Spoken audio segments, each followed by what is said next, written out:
Le défi aux entreprendre est de retour et en début d'année, on a envie justement d'entreprendre bien des choses. Pour nous en parler de ce défi, j'ai avec moi les deux porte-paroles, les co-porte-paroles et co-présidents d'honneur pour cette année, Gabrielle Paquette et Annabelle Goupil. Ils sont respectivement président et directrice générale de la microbrasserie de Bellechasse et du pub de la Contrée. Bonjour. Bonjour. Allô. Et qu'est-ce que c'est pour vous le défi aux entreprendre? Oh, c'est certainement de redonner. En tout cas, on a été longtemps à se présenter dans différentes catégories. On a gagné plusieurs moments, puis c'est toujours des moments agréables. On a envie de partager ça. C'est naturel. Donc, c'est quoi exactement le défi aux entreprendre? OK, le défi aux entreprendre, c'est un moment où on va aller chercher, dans le fond, toutes les entreprises, que ce soit des entreprises scolaires, des entreprises, des gens qui ont fait un démarrage d'entreprise dans l'année ou des gens qui sont en entreprise depuis plus longtemps. Il y a plusieurs catégories, mais ils peuvent soumettre leur candidature au défi J'ose entreprendre à la grandeur du territoire là, de Chaudière-Appalaches. Et à ce moment-là, donc, ça challenge un peu parce que quand on présente notre candidature, il y a plusieurs réponses. Il y a un formulaire là, qui permet aux entrepreneurs, ceux qui viennent de se lancer, de faire un peu le bilan de où ils en sont, puis à quel point ils atteignent leurs objectifs et tout. Puis là, donc ça, c'est aussi un défi dans le concours. Et éventuellement, en avril, il y a un gala où des gagnants vont être nommés. Tout ça, c'est un exercice qui permet de voir sur l'ensemble du territoire là, qu'est-ce qu'il y a eu comme beau projet d'entrepreneuriat dans l'année, mais aussi dans les dernières années là, qui ont émergé. Donc, c'est un super beau moment pour en apprendre, être stimulé par l'entrepreneuriat qui se fait sur le territoire. Donc, c'est qui va s'inscrire à ce genre de concours? Possiblement, tous ceux qui ont fait des beaux projets là, sont éligibles là, à se présenter. Dans le fond, c'est autant en démarrage que des réussites. Là. La catégorie Réussite Inc., en fait, c'est aussi des entreprises là, qui sont établies depuis plus longtemps. On parlait tout à l'heure, vous avez précisé, Annabelle, que ça peut être quelqu'un du secondaire. Donc, ça va vraiment, quand même, ça commence à jeune. On s'intéresse aussi à l'entrepreneuriat chez les jeunes. Mais définitivement, parce que le défi J'ose entreprendre a le mandat de donner le goût, de montrer que c'est quand on a un rêve, on porte un projet, il y a des fois il y a des choses qui germent en nous, on sent qu'il y aurait un besoin, on pense qu'on va chercher les moyens pour y répondre, on développe un projet d'entreprise. Fait que, dans le fond, le défi J'ose entreprendre, c'est là pour faire un peu aussi de l'éducation là, auprès notamment des jeunes des écoles primaires et secondaires. Là. Il y a plusieurs professeurs qui prennent ça des fois à bras-le-corps en se disant « OK, je vais proposer des choses à ma classe » ou la classe qu'ils proposent eux-mêmes. Puis, ça donne lieu à vraiment, là, on voit que les gens sont très créatifs dans les écoles, notamment là, grâce au défi J'ose entreprendre. Oui, avant, dans le fond, entreprendre, c'est avoir des idées, c'est les mener à terme. Puis dans le fond, ça, c'est une façon aussi de s'accomplir. Puis dans le fond, plus on commence jeune, plus on est capable comme ça de développer des aptitudes là, pour réaliser nos rêves.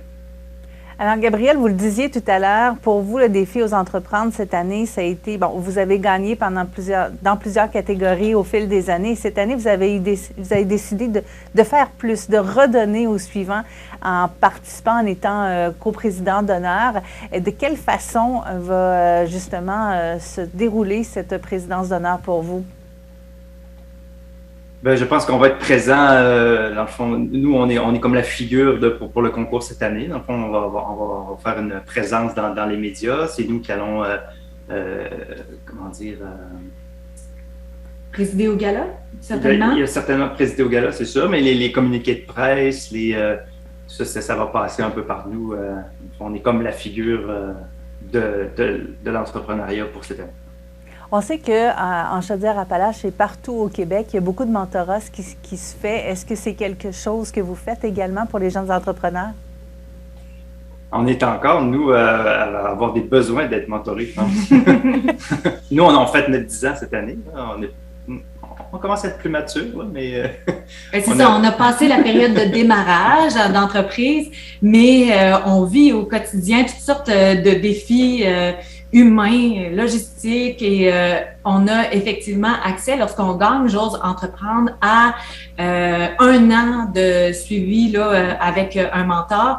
Puis, donc, nous, on n'est pas encore à l'étape d'être des mentors dans le territoire, mais on a accès, donc, il y a plein de gens qui ont accumulé des années d'expérience dans plusieurs domaines, puis qui ont fourni leur candidature pour être des mentors sur le territoire. Puis, donc, on a accès à ce service-là. Comme gagnant de J'ose entreprendre ou pas, mais c'est en tout cas pour avoir accès à du mentorat, puis donc du soutien pour nos projets, on peut aller vers J'ose entreprendre. Ils peuvent nous diriger, nous présenter des candidatures qui vont fitter avec nous pour être mentorés, puis c'est ça, avoir un coup de main dans ce sens-là.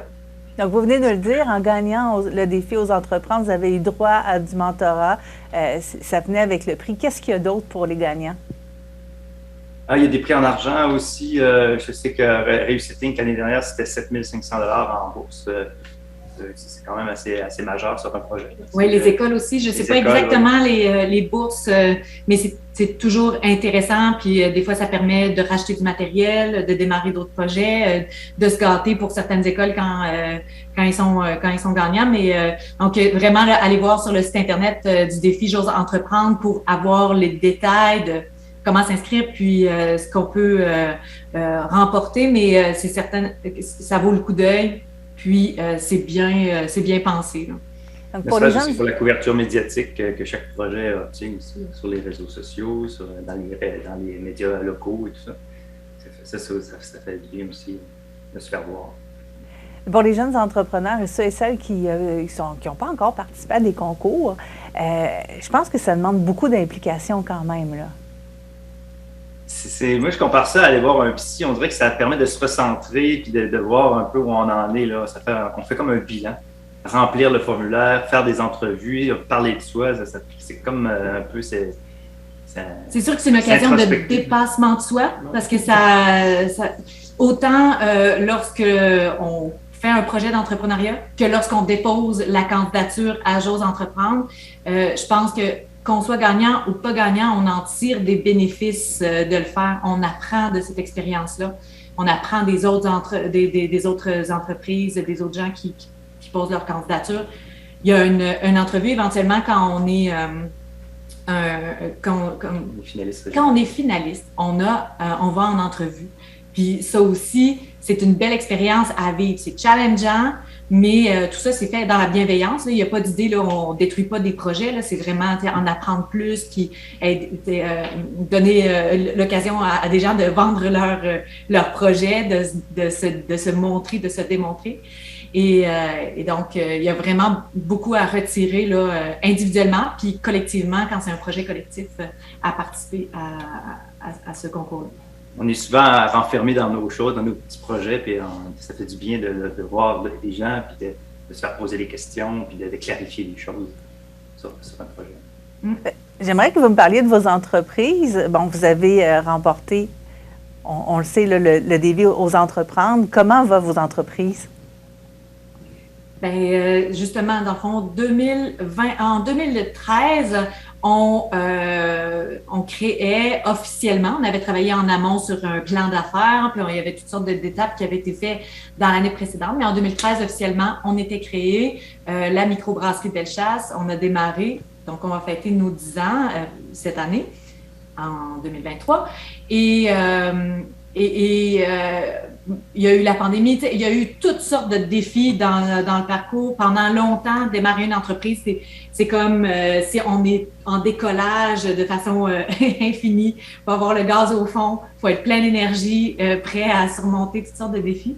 Et puis, je dirais qu'aujourd'hui, on commence à se sentir qu'on se dépose, puis que là, on est sur une belle vitesse de croisière où on sent un petit peu plus,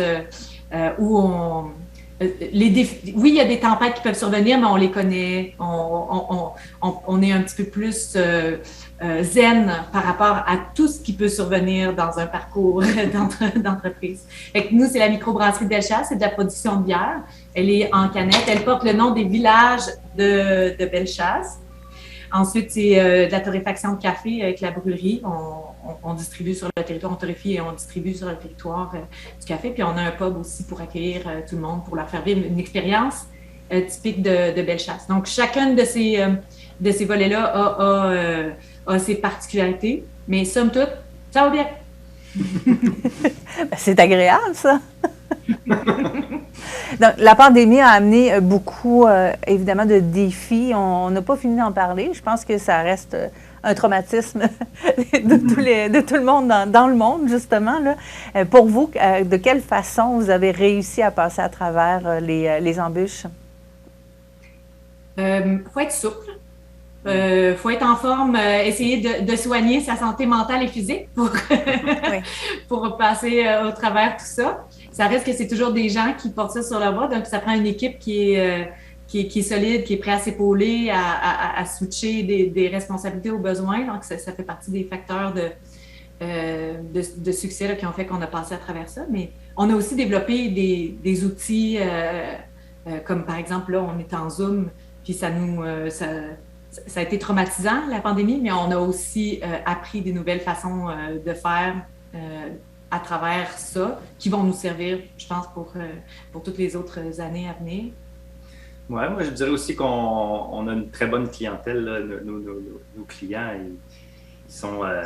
ils ont adopté des nouvelles façons, ils ont été collaboratifs et on changeait toutes sortes d'affaires, un passeport, ça, ils s'adaptaient, ils arrivaient, ils étaient au rendez-vous.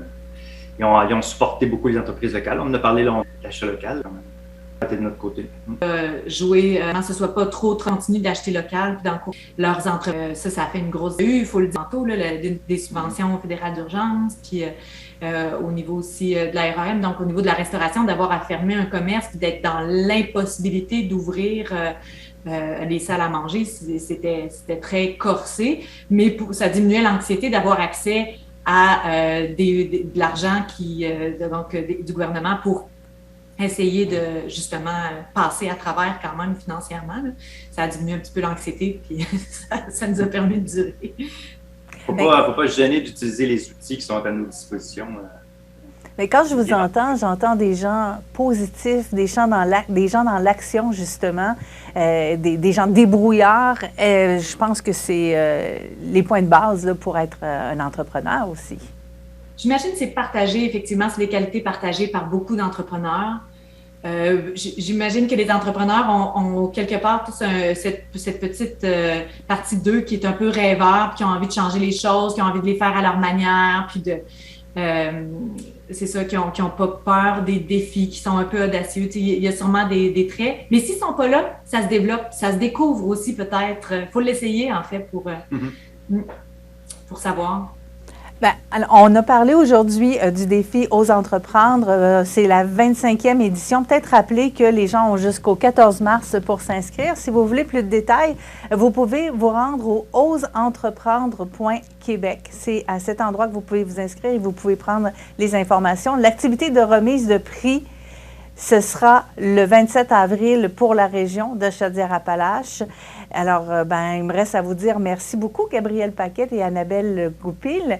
Ils sont présidents et directrices générales de la microbrasserie de Bellechasse et du pub de la Contrée. Je vous souhaite une joyeuse fête, un beau début d'année. Merci à vous aussi. Puis, allez-y, posez vos candidatures. Et puis, on a hâte de vous voir au gala. Exact.